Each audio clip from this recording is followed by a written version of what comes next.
going on Evan Dietrich Smith. He's going to jam his head into the turf about 3 times, and then he's going to get up and he's going to stomp on him right here, and he's going to be ejected from the game, his second penalty of the game.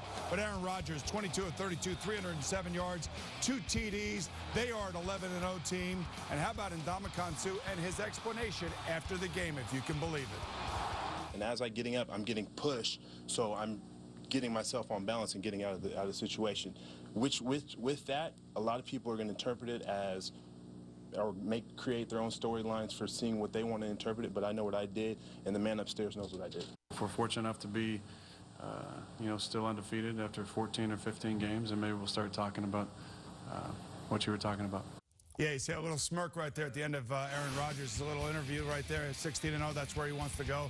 But count me as one of those guys who does not believe in Ndamukong Suh.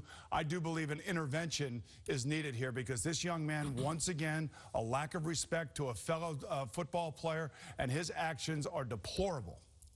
The man upstairs he was talking about, because we're on the 20th floor, is me, and I know what I saw. There's a history. Look at this, ladies and gentlemen. You see him, he rips the helmet off of Jake Delhomme, throws him to the ground. I think that's last year. A forearm to the back of the head of Jay Cutler.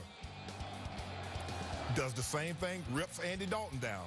He asked for a meeting with the commissioner so he can go over the rules, what's acceptable, what's unacceptable. Well, that's unacceptable. This is not acceptable. And for him to say, I was losing my balance, and in order for me to gain my balance, I had to stomp on the guy's arm. You know what, Coach? He's misunderstood. Maybe I could believe him if there wasn't a history of this type of behavior from him. But in this situation, I don't like he's misspeaking the truth.